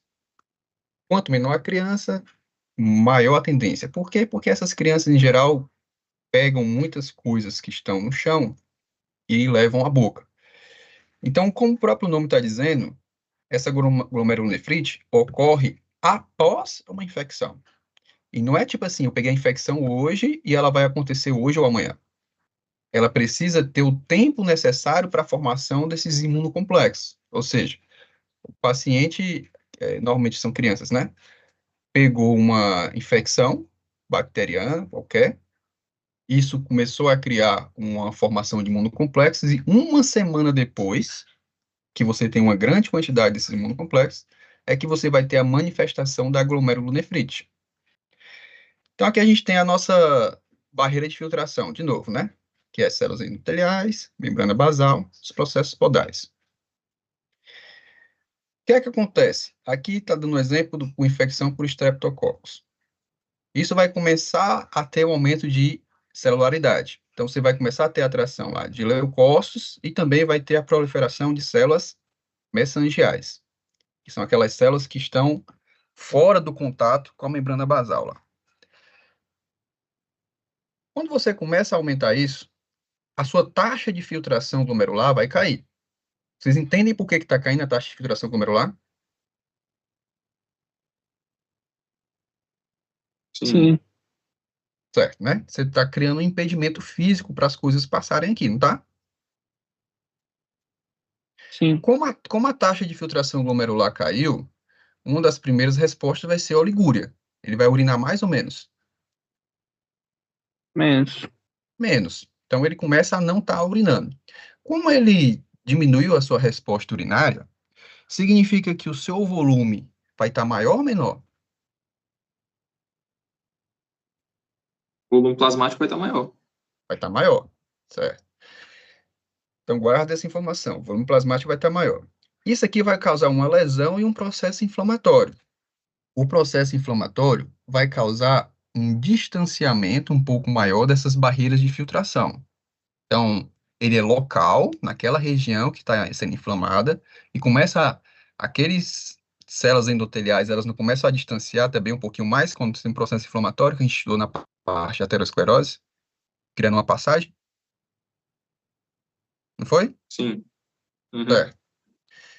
Então, agora você vai começar a ter a passagem de hemácias. Só que, por mais que ele crie uma brecha para você poder passar alguma coisa aqui, você sabe que a hemácia é grande, não sabe?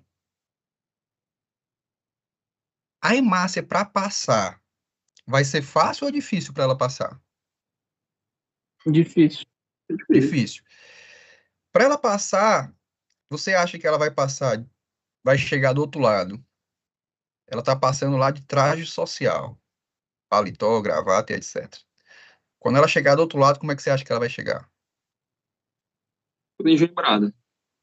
Então, qual é a característica da hemácia que você veria do outro lado? Deformada. Deformado, né? Uma distrofia, uma hemácia toda desorganizada chegando do outro lado. Concorda? Sim. Essa lesão vai passar a proteína também? Se está passando hemácia? Sim. Vai passar. É grande a quantidade de proteínas que passa? Não, porque aqui a gente está falando de um processo mais focal, mais localizado, né? Então, você tem aqui algumas áreas que tem um espessamento um pouco diferenciado, porque você causou uma lesão nela, e ali vai passar um pouquinho de hemácia, vai passar um pouco de proteína, certo? Isso vai, como você está tendo dificuldade, que não sei quem foi que falou, porque não estou vendo vocês, mas vocês falaram que como ele está com oligúria, a taxa de filtração glomerular está baixa, significa que ele tem mais volume, então ele tem mais cloreto de sódio e água, não é? Não é isso? Isso. Sim. E isso aqui vai desenvolver um quadro de hipertensão. Por quê? Ele não está conseguindo fazer a eliminação de volume. Então, um dos sinais clássicos, tá? Um dos sinais clássicos, é lógico que você precisa de mais investigação, mas um dos sinais clássicos da síndrome nefrítica está relacionado a cilindros hemáticos, que você vai observar, você não vê, né? É uma análise que você faz, laboratorial, então cilindros hemáticos e também a hipertensão, normalmente, tá? Aqui tem uma imagem histológica. O que é isso aqui, ó? Esse negócio todo aqui. Glomerular, né? Hã? Capilar glomerular, né? Tudo aí. Capilar glomerular. E o que é esse espaçozinho que você tá vendo aqui em branco?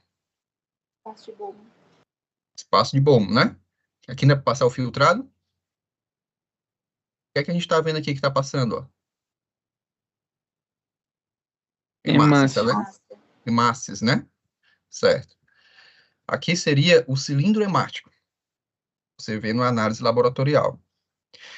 Só que assim, ó. Todo hemácia que você vê na urina significa síndrome nefrítica? Não, acredito que Depende do não. percentual, né? Depende do percentual?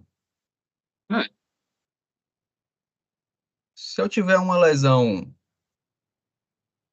na uretra, é síndrome nefrítica? Não. Não. Não. Então, como que eu posso diferenciar aqui? Lógico, pegando os outros dados clínicos, né? Você já suspeita lá, o paciente é hipertenso, né? Tem oligúria, ele está relatando que não está urinando, está mais inchado. Como é que você suspeita aqui? Sem fazer lá biópsia nem nada. Só pelo o bate-papo que você está tendo com ele aí. Por que você está formando esse cilindro hemático? O cilindro hemático é um dado relevante para a gente aqui. Associado à hipertensão, o cilindro hemático é um dado relevante para a gente. Lembra do néfron? Porque tá deformando a hemácia. Hã? Porque tá deformando a hemácia, ela tá tentando passar e não consegue. Aí se deforma todo desse jeito aí. Certo? Essa é uma característica importante também, a deformação da hemácia. Mas o cilindro, Então, o cilindro não é consequência da deformação, não? não. O cilindro é consequência do néfron. Lembra como Se é a o gente não néfron? ficar anêmico, não? Hã? Se a gente não ficar anêmico, não? Ele vai ficar anêmico? Não chega a tanto, não. Ficar anêmico seria mais se tivesse uma insuficiência renal mesmo. Aqui é só. Esses quadros aqui são os mais leves que tem. Lembra do néfron? A hemácia, para passar para dentro do espaço de Bowman, ela se deformou?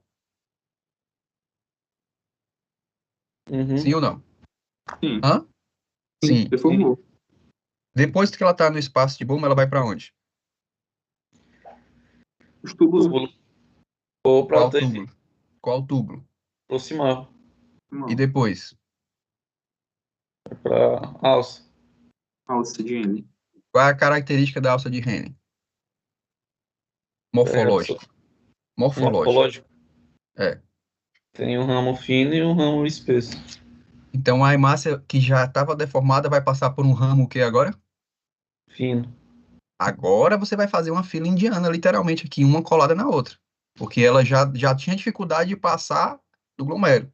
Agora ela vai passar por uma região muito fina, que é a alça de Henle. E aí você começa a formar os cilindros hemáticos.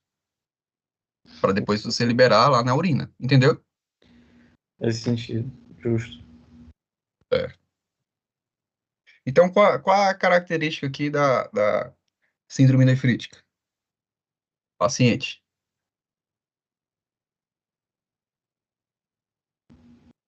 No exame de urina ele vai ter cilindro hemático. Tá. Ele vai ter Proteinúria. hipertensão. Proteinúria. Tem Ele proteinúria apresenta ele? Hematúria. urina? Ele tem proteinúria? Tem, mas é pouca, né? Não Tem, mas é necessariamente. pouca, né? Pouco, é. Pouco. Síndrome Pouco. nefrótica Mas é ele bem apresenta mais. na urina? E vai ter hematúria, né? Hematura, sim. Tá aí os cilindros aí, a prova. E o que mais? O paciente não vai apresentar nada, ele tá caindo de paraquedas para vocês lá. Chegou, doutor, Oligúria. tô muito bem aqui. Vim só ver como é que foi o final de semana do senhor. Oligúria, hipertensão. Oligúria, hipertensão, pode apresentar edema também, mas o fato principal aqui é o que deixa ele inquieto, principalmente está relacionado à oligúria lá, né? Certo? E hipertensão também, né? Mas a hipertensão, às vezes, a pessoa não sente, então ela normalmente não vai procurar por essa questão. Ok? Vamos para a síndrome nefrótica.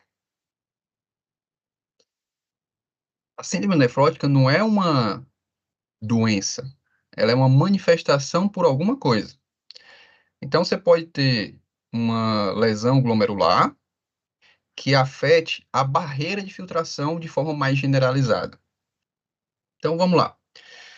Se eu tiver uma lesão glomerular mais generalizada, que comprometa não uma região, mas as barreiras de filtração de um modo geral, significa que um ponto importante é que vai passar muito uma determinada coisa. O que é que vai passar muito aí? Proteína. Proteína, né? Então, o ponto principal é proteinúria. E aqui, esse número, pessoal, normalmente eu não gosto de fazer vocês tentarem gravar número, essas coisas, né? Mas esse número é importante, porque é ele que é um diagnóstico diferencial. Porque a síndrome nefrítica tem proteinúria também? Tem. Mas não é elevado, né? Mas a proteinúria da síndrome nefrótica ela é maior do que 3,5 gramas por dia. Então, esse é um detalhe muito relevante, porque ele ajuda a fechar diagnóstico diferencial, certo? Então, aqui você tem uma proteinúria muito grande desse paciente. Se ele tem muita proteinúria, significa o quê? Uma coisa está casada com a outra. Lesão. Não, uma coisa, se você tem muita proteinúria, significa o quê na parte sérica? Pouca proteína no sangue, né? Pouca proteína no sangue, né? Então você tem uma redução de proteína sérica. Isso aqui vai fazer com que o fígado perceba. Tá faltando proteína. O fígado não produz albumina também? Não produz? Sim. Sim, produz. Só que produzir albumina parece que dá muito trabalho pro fígado. Então ele fica meio que desesperado. Ele meio pega de calças curtas ali. Então ele vai fazer uma síntese compensatória aumentando lipoproteínas. Só que não é qualquer lipoproteína. A lipoproteína que ele tem mais facilidade para aumentar é LDL. Então ele vai aumentar o quadro de hiperlipidemia baseado em LDL. E o HDL? O HDL ou ele fica normal ou ele tende até a cair. Mas em geral, o que ele vai aumentar é LDL. Qual o problema de ele aumentar LDL?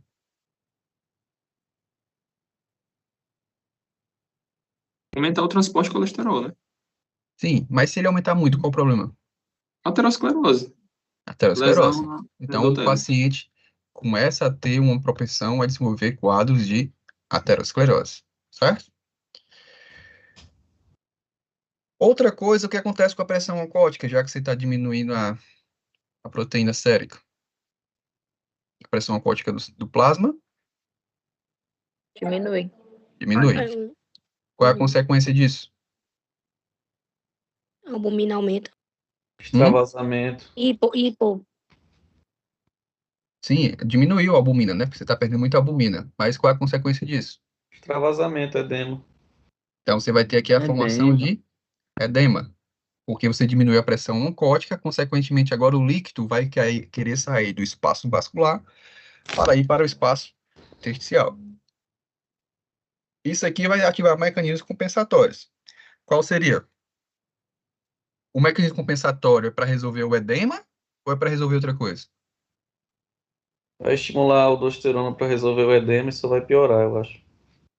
É, exatamente. Então, aqui ele vai aumentar a resposta do sistema renina-angiotensina-aldosterona, que vai aumentar a aldosterona para poder fazer recaptação de sódio e, consequentemente, de água. Além disso, ele vai reduzir os fatores natriuréticos. O que é que os fatores natriuréticos faziam? Pela Excretação de água. excreção de água, né? Então, agora o que é que vai acontecer com esse paciente? Reter mais água. Vai reter mais água, para tentar aumentar o volume vascular. Só que o volume vascular vai ser aumentado? Não. Porque tá faltando quem no jogo do bicho aqui? Albumina. Proteína. Proteína, né? Então aqui você não consegue e você potencializa o edema. Outro ponto é que você começa a ter dificuldade na ligação de hormônios e fármacos a proteínas de ligação. Então, como você tem muita perda de albumina e a albumina se liga a tudo, isso faz com que você interfira no metabolismo e também nas reações, tanto de fármacos que precisam ser conectados à albumina, como também de hormônios. Então, você mexe ali na fração livre, então mexe na resposta hormonal também desses pacientes. E, por fim, você interfere lá você tem perdas também, né, de proteínas do complemento e também da resposta imunológica. Então, o paciente fica mais suscetível a quadros de infecção. Mesmo princípio da albumina, tá? Você está perdendo albumina e também está perdendo outros tipos de proteína. Ok? Esse G é o que mesmo? Globulinas, Ah, sim. tá? Entenderam aqui o panorama? Yes. Então, onde é que está aqui onde que vocês poderiam trazer aqui um diagnóstico mais diferencial para a síndrome nefrótica? Não só um, tá? Porque tem um que é o clássico. O nível de proteinúria é muito Edema. clássico. Nível de proteinúria. Nível de proteinúria que é o Hematúria. clássico. Edema. Um edema mais acentuado, né? Edema mais acentuado, perfeito. E um terceiro aí, só para a gente ter uma coisa mais forte aí. Dislipidemia, né? Dislipidemia, perfeito. Então, esses três aqui, essa tríade, ajuda você a fechar o diagnóstico para síndrome nefrótica, tá?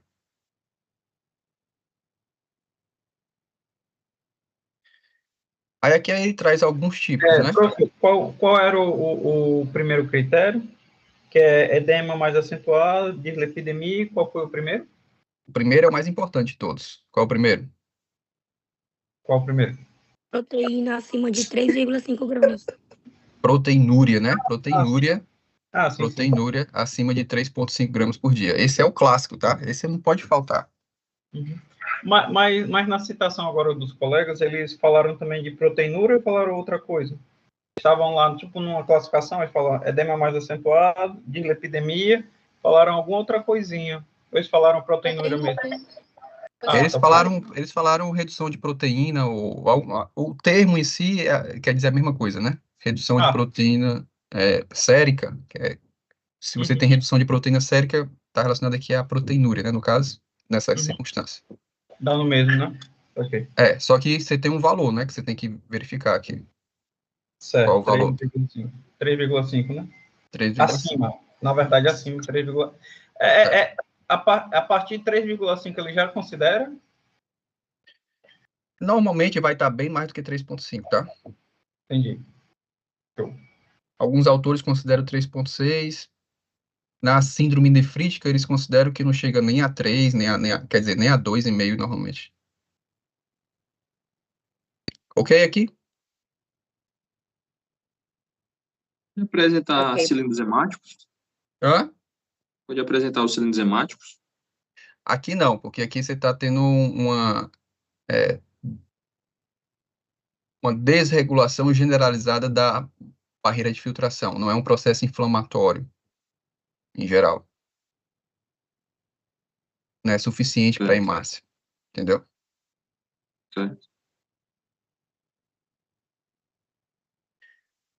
E aqui você tem a etiologia, né? Dessas síndromes nefróticas. Elas podem ser primárias.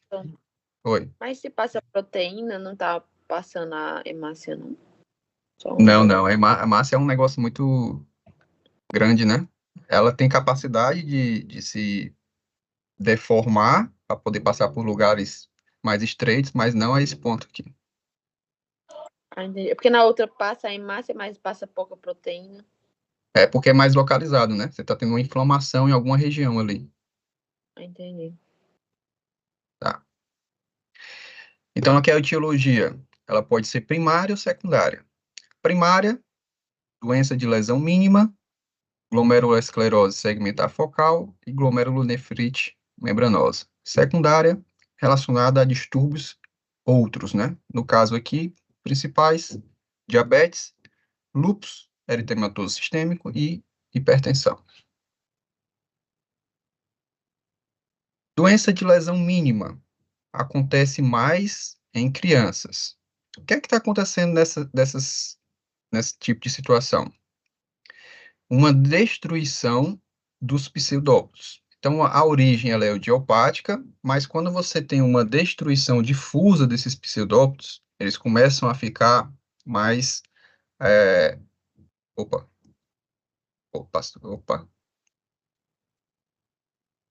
Aqui. Começa a ficar um pseudópodos aqui, ó. Esse seria o cenário, né?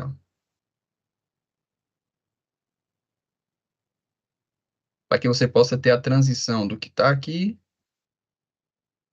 para cá. Se isso aqui tiver esse tamanho, consegue passar aqui com facilidade? Sim ou não? Não. Não. Mas se você começa a ter uma destruição, eles começam a ficar mais alargados, então vai ficar assim, ó.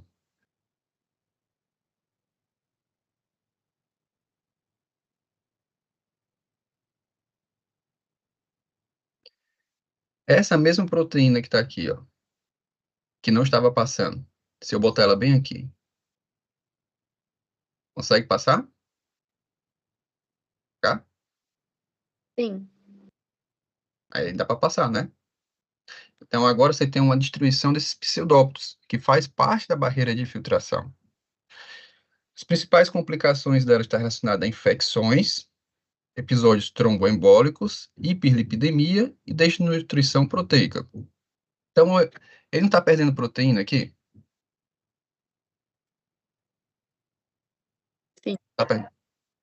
Não está perdendo proteína. Consequentemente, ele tem uma desnutrição proteica. Hiperlipidemia, o que está acontecendo aqui? Síntese lá no fígado para compensar. Exatamente, né? Você está tendo uma síntese desses lipoproteínas para tentar compensar. Episódios tromboembólicos aqui. Tem várias proteínas que são pró ou anticoagulantes que são sintetizadas pelo fígado também. Então você começa a ter uma perda também dessas proteínas que pode contribuir para esses episódios. Infecções. Você perde imunoglobulina. Exatamente, né? Só que aqui é um quadro de lesão mínima, tá? Então, às vezes você não conseguia nem ver direito esse tipo de lesão no, no microscópio comum, né? Microscópio óptico. Então, as pessoas não conseguiam ver isso, eles falavam, isso aqui aparentemente está muito parecido com um glomérulo normal. Só que quando teve técnicas mais avançadas de microscopia eletrônica, de imune, etc., aí você começa a ver algumas lesões mais detalhadas. É por isso que é chamado de doença de lesão mínima. A glomerulonefrite membranosa. Você tem um espaçamento difuso da membrana basal glomerular. Então, aqui está mais relacionado a pessoas de 40 anos ou mais, né? Então, acomete também muitos idosos. Ela também acontece de forma idiopática ou associada aqui a outros fatores. Então, por exemplo, paciente que tem lúpus, por exemplo, né? Você tem a formação de muitos imunocomplexos ali que podem comprometer e fazer o espaçamento dessa membrana basal glomerular, que a gente viu lá naquele slide lá do começo, quando foi iniciar a parte de glomerulopatias. Pode ter também aqui hematúria e hipertensão. Então, aqui já começa a ter um comprometimento um pouco mais elevado e começa a poder passar um pouco mais hemácia, e essa passagem de hemácia está muito relacionada também ao quadro de hipertensão, por aumentar muito a pressão. E ela tem progressões variáveis, tanto pode ter remissão, né, desse problema, como pode levar a um quadro de insuficiência renal, culminando com óbito. Normalmente, por ter um comprometimento de pessoas com idade mais avançadas, a tendência é de um risco mais elevado também.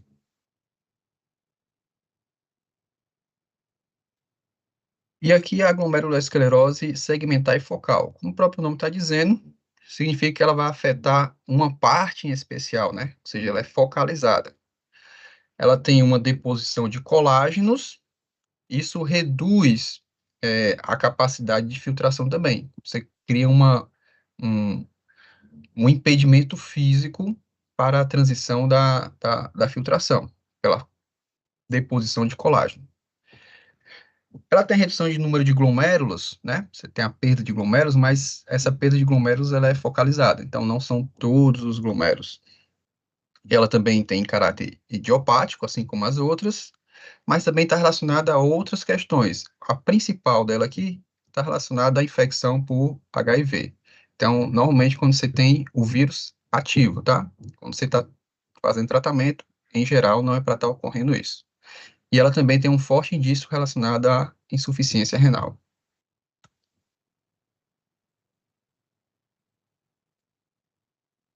E a glomerulonefrite do lúpus eritematoso sistêmico é uma disfunção renal que compromete ali em torno de 40% a 85% das pessoas, principalmente mulheres, tá? E principalmente em mulheres em idade fértil. Então, é uma desregulação da imunidade. Você começa a formar vários imunocomplexos intracapilares que vão causar a lesão glomerular. Aqueles imunocomplexos que a gente mostrou lá no começo de novo. Então, você cria muito imunocomplexo, aquilo ali causa uma lesão glomerular. E a Organização Mundial da Saúde classifica em normal, estágio 1, proliferação mesangial, estágio 2, proliferação segmentar e focal, estágio 3, proliferação difusa, estágio 4, e proliferação membranosa, no estágio 5. Aqui a gente vai para as principais agora. As principais estão relacionados à diabetes e à hipertensão. São os 2 pontos principais que geram insuficiência renal no Brasil, nos Estados Unidos e no mundo. Então, é o ponto que a gente precisa mais se deter aqui na atenção. Vamos começar pelo diabético. Aqui está a nossa... O que é que esses 3 aqui significam para a gente? Barreira de filtração. Barreira de filtração. Então, o que acontece no indivíduo que tem diabetes? Tem 2 respostas. A primeira, você tem um espaçamento da membrana basal, e esse espaçamento da membrana basal é acompanhado, isso aqui está relacionado ao acúmulo de glicose, tá, pessoal? Então, o diabético não controlado, ele tem uma hiperglicemia. Esse aumento de glicose chegando nessa região leva a uma resposta celular. A membrana basal fica mais espessa e as células mesangiais entram em proliferação. Quando elas vão entrando em proliferação, a princípio não tem tanta repercussão, mas quando elas ocupam uma área mais considerável, ela interrompe o fluxo nessa região. Então, o que acontece com a filtração glomerular para cá? Vai passar? Vai conseguir passar para cá? Não. Não vai conseguir passar. Então, vai ter um acúmulo nessa região. Esse acúmulo pode causar lesão aqui também, tá? Nessas células, por não estar conseguindo passar. O segundo aspecto é que você tem um espaçamento dos processos podais, pelo acúmulo de glicose também. Então, está chegando uma carga glicêmica muito grande. Essa glicose, em geral, passa pela barreira de filtração, numa situação comum. Ele vai ser reabsorvido no túbulo proximal. Então, passa? Passa. Aí vai no túbulo, vai Passa, né? Então, passa, não é isso? Só que o que está acontecendo? Aqui está chegando uma grande quantidade de glicose, porque esse indivíduo é não controlado. Então, nessas circunstâncias, você tem um espaçamento. É como se você pegasse, sei lá, uma peneira. Essa peneira é para passar só coisas que são menores do que cada poro. Só que eu coloquei um peso muito grande nessa peneira. Primeira coisa que a peneira vai fazer quando eu coloco muito peso é ceder um pouco. Ela vai para baixo. Se eu continuar colocando carga, esses poros podem dilatar ou até mesmo romper. É o mesmo princípio aqui. Então, essa carga glicêmica está tão elevada que está dilatando esses poros dos processos podais. Com isso, você tem uma quantidade maior. O que é que vai passar mais aqui? Se eu tenho muita glicose.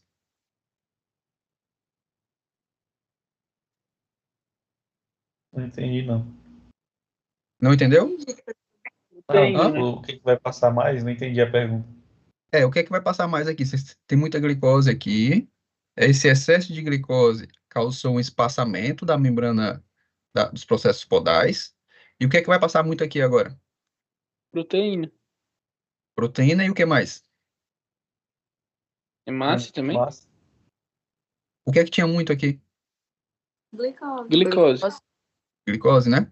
Então vai passar muita glicose também e muita proteína. Certo? A glicose não já passaria normal? Se tivesse normal, não já passaria a glicose? Sim. Só que vai passar mais ou menos glicose agora. Mais. E o túbulo proximal, o que é que ele tem que fazer? Absorver. Ele vai conseguir reabsorver essa glicose? Não. Toda não. Toda não. Então, o que é que vai começar a aparecer na urina? Glicose. É para passar proteína aqui? Pode passar proteína? Muito pouco. Muito pouco. Aquela proteína que passa vai fazer o quê? É absorvido. Vai ser reabsorvida, né? Você fazer a endocitose dela.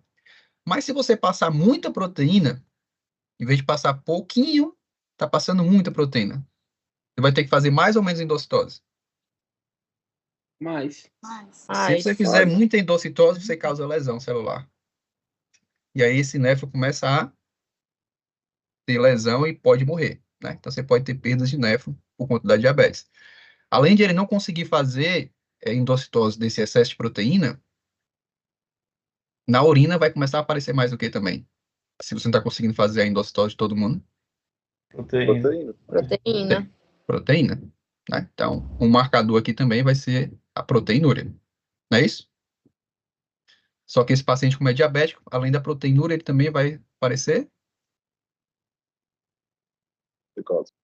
glicose, né? Entenderam Aumenta o que... volume da urina também, professor, por conta que a proteína puxa mais água? Oi?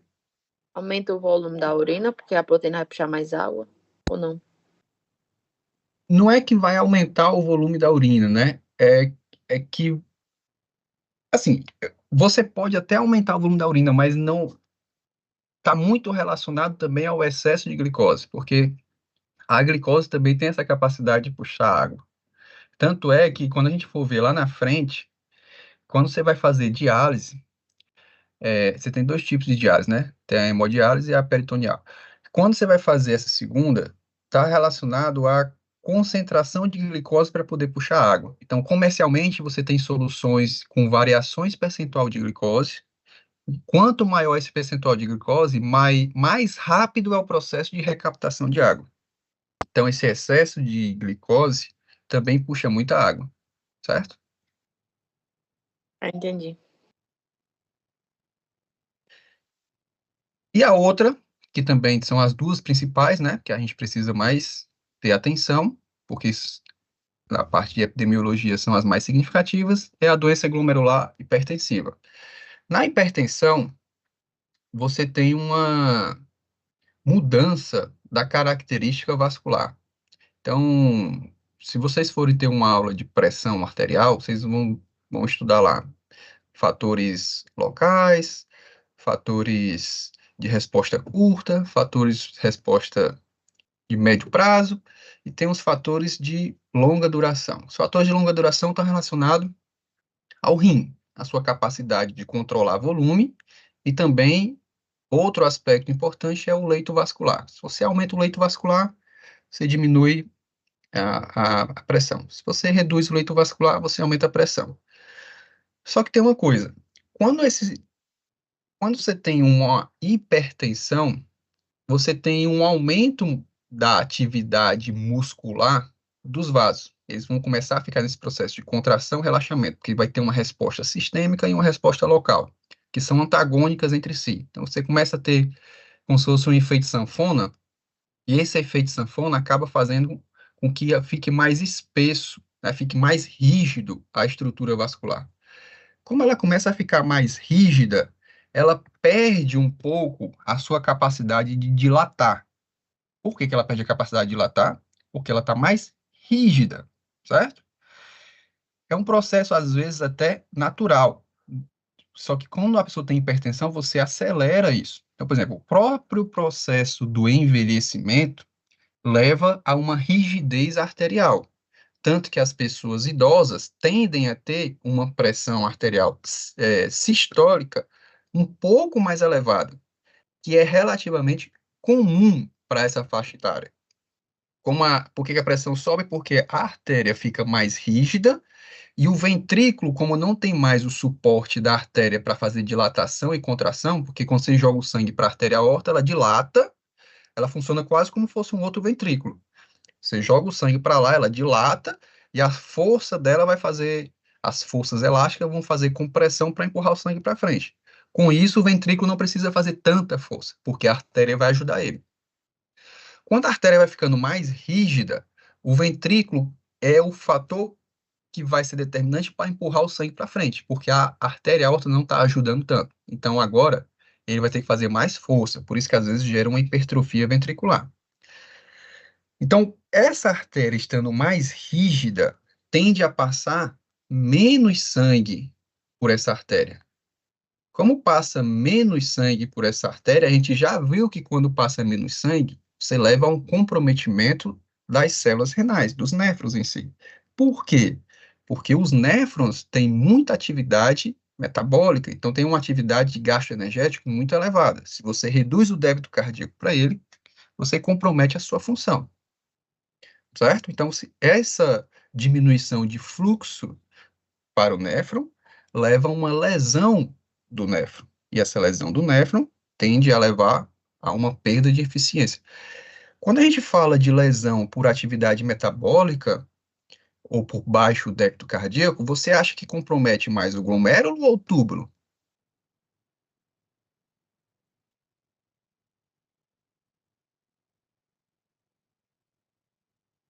O túbulo, não é não? O túbulo, que é onde você tem muitas mitocôndrias, né? Então, esses túbulos tendem a levar a lesão, que pode terminar em necrose tubular, que a gente chama, tá? Um termo mais correto, necrose tubular. Então, o néfron perde a sua função por conta dos seus túbulos não vão ter mais capacidade de fazer o quê? Recaptação e secreção, que é basicamente o que eles fazem, né? Eles fazem reabsorção ou secretam alguma coisa para dentro desse túbulo. Ok?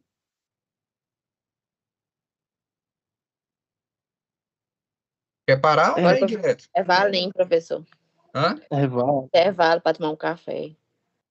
Oi, vamos. Tá quase terminando já, mas a gente dá um intervalozinho.